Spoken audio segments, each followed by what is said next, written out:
Can there be something more perfect than Bitcoin? I think most people understand that Bitcoin is the money revolution. This is the first global. A lot of people don't understand that because they haven't read anything about it. Right. No, Cathie. Just no.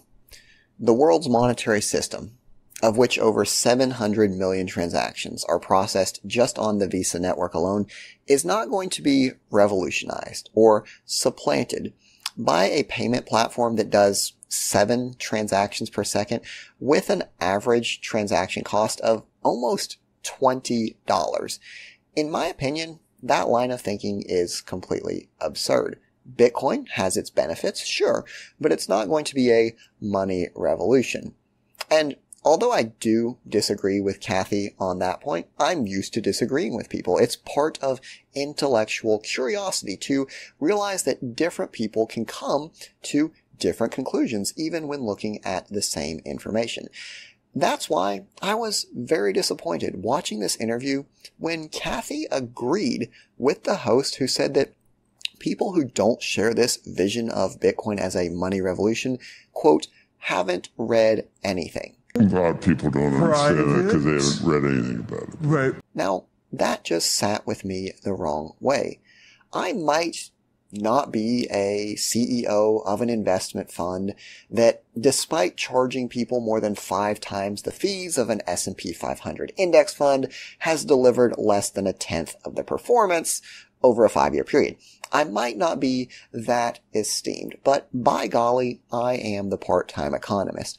And in today's video, I want to take up this mantle to defend the sensibilities and dignity of my fellow commoners.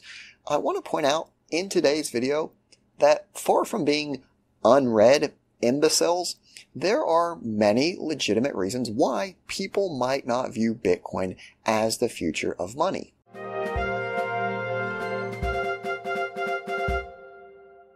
Hey everyone, and welcome back. I am the Part-Time Economist. No, I am not a CEO that is paid millions of dollars to deliver substandard investment performance. I am simply an amateur sharing my completely unqualified opinions that are not financial advice. So you already heard it. Don't make any investing decisions based off today's video. With that being said, I do think we need to talk about this argument that Bitcoin is a money revolution, and the only people who don't believe that are unread, right? Because that just sits the wrong way with me. So in today's video, I want to point out a couple arguments why it's possible for legitimate people to doubt Cathie Wood's claim that Bitcoin is a money revolution. So let's start off first with the definition of revolution. Revolution is not an interesting hobby. It's not a niche market, right? According to this definition, a revolution is a complete change. It is a drastic overhaul. And that's what I really want to point out here, because if you've watched the channel, you know that I own various cryptocurrencies. I think cryptocurrencies do have substantial use cases, but I think people tend to overhype that to a certain degree. So keep in mind, Cathie's definition here is that Bitcoin is a money revolution. Now, let's look at one of the first reasons why this might not necessarily be the case. The world's financial system does billions of transactions per day. Just looking at the Visa network, it does over 700 million transactions per day, or on average about 1,700 transactions per second. On the flip side, Bitcoin processes 7 transactions per second. There is no way that Bitcoin could replace Visa. The entire world of commerce would simply grind to a halt. Now, this isn't to say Bitcoin is bad. It's not to say 7 transactions per second is bad. It's to say it's not going to revolutionize money because we simply couldn't process as many transactions as we need to process. Bitcoin is good for many things. It's not going to replace Visa. So that's my first argument. It simply comes down to transactions per second. Our system needs to process a lot. The second argument that I would make is Bitcoin has already been around for quite a while and it's not revolutionized anything yet.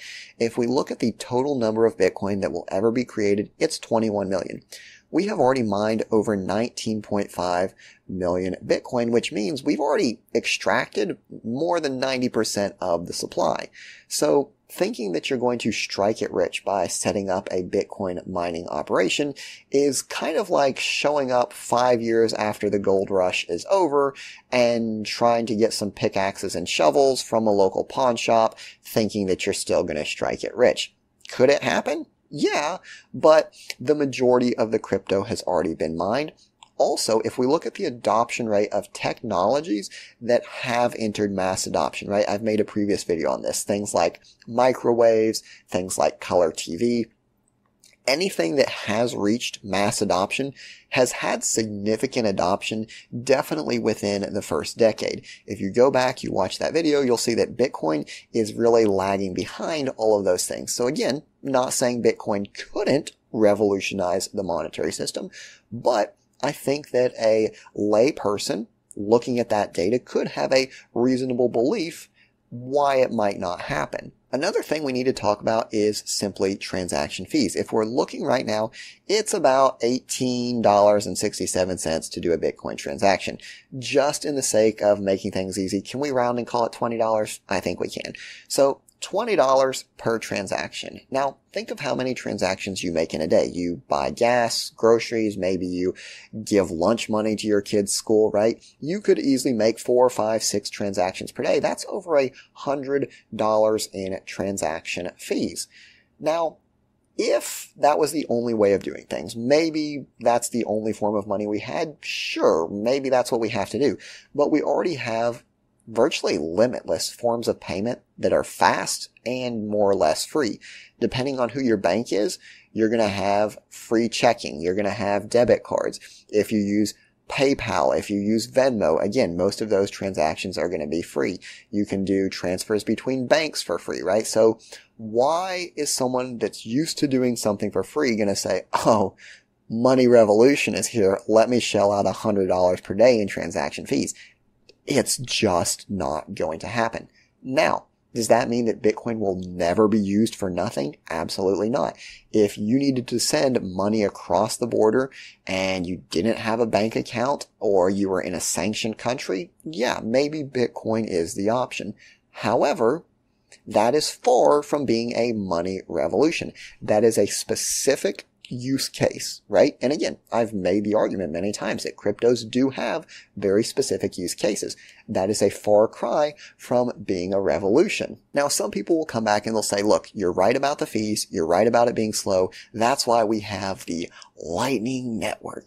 And once we onboard people to the Lightning Network, transactions are going to be fast. We're going to do billions and trillions and millions of transactions per second. There's a couple problems with Lightning Network that I've pointed out in previous videos.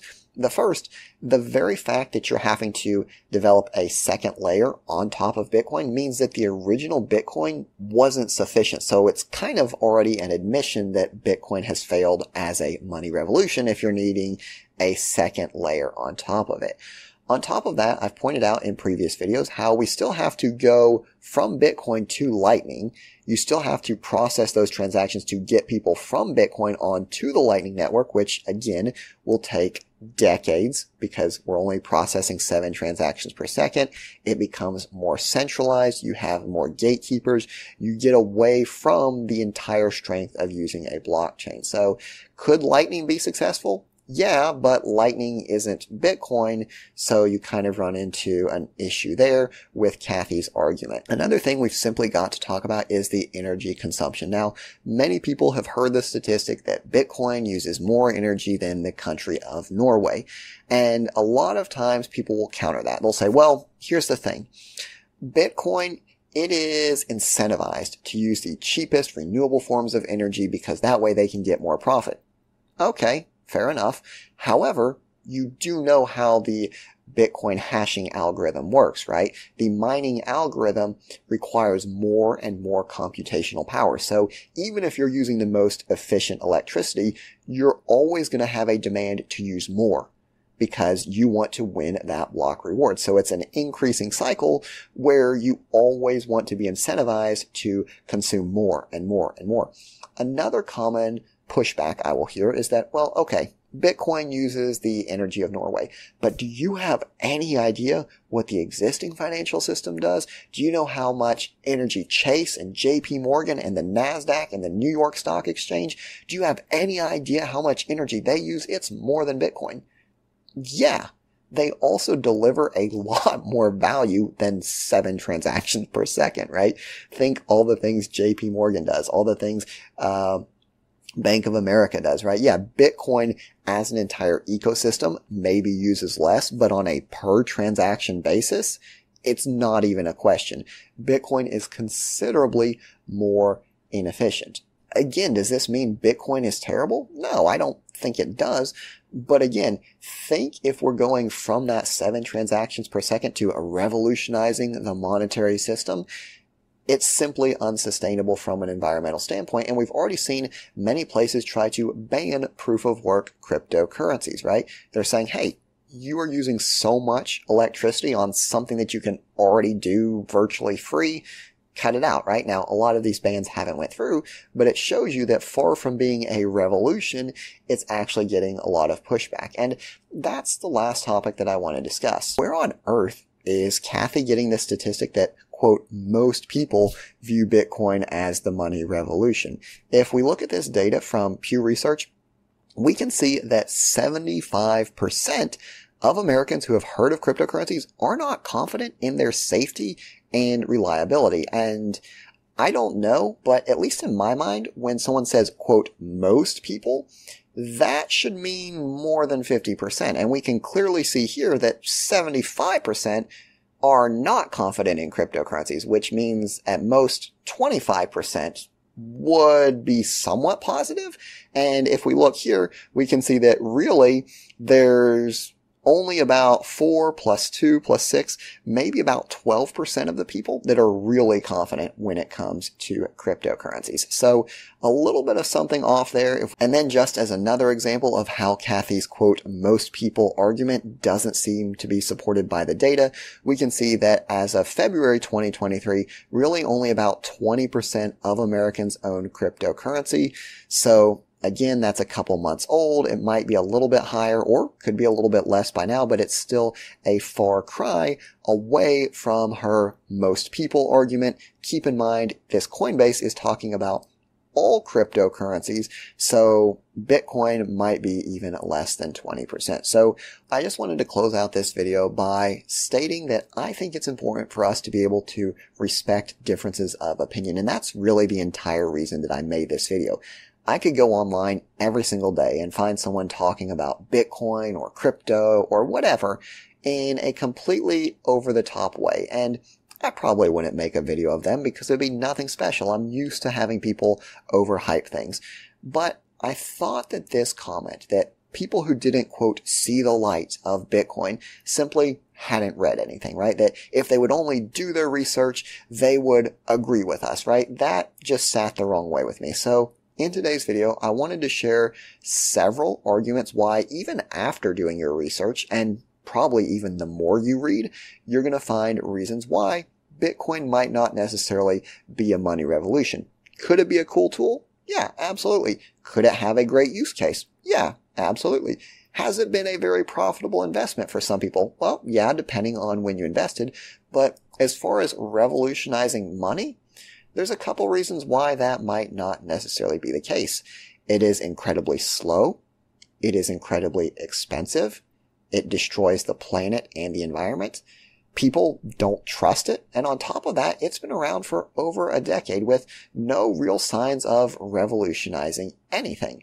So all of this to say that I may disagree with Cathie. I may disagree with a lot of people on a lot of things, but I respect their opinions and how they got to them. And I wish that financial commentators, the elite, if you will, would have a similar level of respect for us commoners. As always, I hope you found the video useful, and I'll see you in the next one.